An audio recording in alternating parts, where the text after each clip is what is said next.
Welcome to my channel. ఈరోజు జొన్న పిండితో లడ్డూలు ఎలా తయారు చేయాలో తెలుసుకుందాం. మనం మామూలుగా మినప్పిండితో లడ్డూలు చేసుకుంటాం కదా, అలాగే జొన్న పిండితో కూడా లడ్డూలు చేసుకోవచ్చు. ఇవి చాలా హెల్దీ అండి, అలాగే చేయటం కూడా చాలా ఈజీ. అలాగే చాలామంది పెద్దవాళ్ళు నడుము నొప్పితో బాధపడుతుంటారు కదా, అలాంటి వాళ్ళు ఈ లడ్డూని రోజు ఒక లడ్డూ తింటే నడుము నొప్పి తగ్గిపోతుందండి. అలాగే చాలా బలం కూడా. అలాగే పిల్లలు కూడా జొన్నలతో చేసి తినరు కదా, అలాంటి వాళ్ళకి ఇలా లడ్డు చేసి రోజుకొకటి ఇస్తే వాళ్ళకి కూడా హెల్త్కి చాలా మంచిదండి.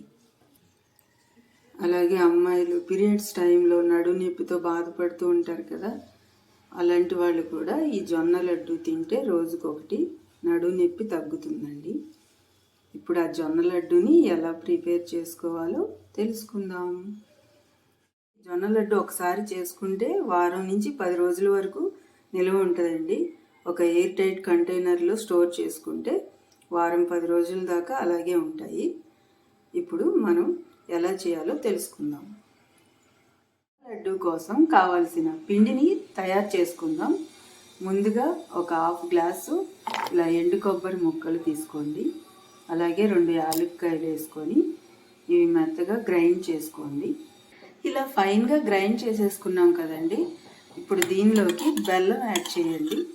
బెల్లం కూడా 1/2 గ్లాస్ యాడ్ చేయాలి. ఇలా యాడ్ చేసుకొని ఒకసారి మిక్సీ వేసుకుందాం. మిక్సీ వేసిన తర్వాత ఇదిగో ఇలా వచ్చిందండి. ఇప్పుడు ఈ మిశ్రమాన్ని ఒక ప్లేట్లో తీసుకొని పక్కన పెట్టేసుకుందాం.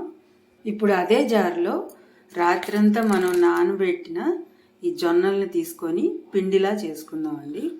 నేను ఈ జొన్నలు రాత్రంతా నానబెట్టి పొద్దున్నే చేస్తున్నాను. బాగా కడిగానండి. కడిగి నీళ్ళన్నీ వంపేసి ఇలా మిక్సీ వేసుకోవాలి. నేను 1 గ్లాసు జొన్నలు తీసుకున్నానండి. 1 గ్లాసు జొన్నలకి హాఫ్ గ్లాసు బెల్లము, 1/2 గ్లాసు కొబ్బరి యాడ్ చేయాలండి. ఇలా మెత్తగా గ్రైండ్ చేసేసుకోవాలండి. ఫైన్గా పిండిలాగా ఇలా గ్రైండ్ చేసేసుకున్నాం కదా. ఇప్పుడు ఈ పిండిని ఒక పలచటి క్లాత్ తీసుకొని దానిలోకి వేసుకోండి. ఇలా పలచటి క్లాత్లో ఈ పిండి తీసుకొని ఇలా మూట కట్టేసుకోండి. ఇలా ఈ పిండిని ఇలా పలచటి క్లాత్లో ఇలా మూట కట్టేసి ఇప్పుడు పొయ్యి మీద ఇడ్లీ పాత్ర పెట్టి, ఇడ్లీ ప్లేట్లు స్టాండ్ ఉంటుంది కదండి, ఆ స్టాండ్ పెట్టి ఇలా పెట్టేసుకొని ఆ స్టాండ్ పైన ఈ మూట పెట్టాలి. ఇలా మూట పెట్టి ఒక 10 నిమిషాల పాటు హై ఫ్లేమ్లో ఉడకనివ్వాలండి. ఇలా 10 నిమిషాల తర్వాత ఈ ఆవిరి మీద చక్కగా ఈ మూటలో ఉన్న పిండి ఉడికిపోయి ఉంటుందండి. ఇప్పుడు దీన్ని తీసి ఓపెన్ చేసుకుందాం. ఇలా ఓపెన్ చేశానండి. చూడండి, కలర్ చేంజ్ అయింది, అంటే ఈ ఆవిరి మీద ఇది బాగా ఉడికిపోయిందండి. ఇప్పుడు ఈ పిండిని ప్లేట్లో ట్రాన్స్ఫర్ చేసుకుందాం. ఇలా ప్లేట్లో ట్రాన్స్ఫర్ చేసుకున్నాం కదండి. ఇప్పుడు ఈ పిండిలో మనం ముందుగా మిక్సీ వేసి పెట్టుకున్న కొబ్బరి బెల్లం మిశ్రమాన్ని దీనిలోకి యాడ్ చేసేద్దాం. ఇప్పుడు ఇవన్నీ బాగా మిక్స్ చేసేసుకోండి. ఆ మిశ్రమం వేసుకొని మొత్తం కలిసే వరకు ఈ పిండి మొత్తం కలిపేసుకోండి. ఇలా కొబ్బరి, బెల్లం, జొన్న పిండి మొత్తం కలిసిపోయే వరకు బాగా మిక్స్ చేసుకోవాలండి. దీన్ని ఇలా మిక్స్ చేసుకొని ఇలాగే బాక్స్లో పెట్టుకొనైనా మనం తినొచ్చు, లేదంటే దీనిలో కాస్త నెయ్యి యాడ్ చేసుకొని ఉండలుగా అయినా చేసుకొని తినొచ్చు. ఎలా చేసుకున్నా బాగానే ఉంటుందండి. టేస్ట్ చాలా బాగుంటుంది. నెయ్యి యాడ్ చేసుకొని ఉండలుగా చేసుకున్నా బాగానే ఉంటుంది, లేదంటే ఇలాగే పౌడర్ లాగా తీసుకున్నా కూడా టేస్ట్ చాలా బాగుంటుంది.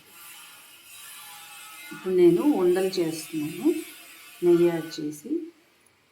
ఇప్పుడు దీనిలోకి నేను కొద్దిగా నెయ్యి యాడ్ చేసుకొని ఉండలు చుట్టుకుంటున్నానండి.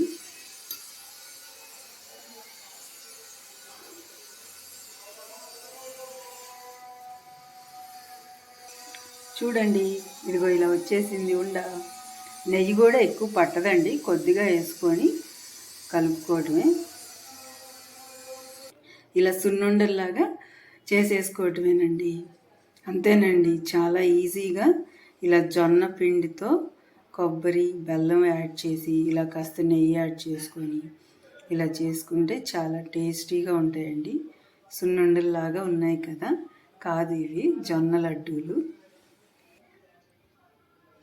ఇవి నచ్చితే మీరు కూడా ట్రై చేసి ఎలా ఉందో కామెంట్ చేయండి.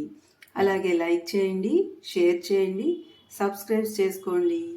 Thanks for watching.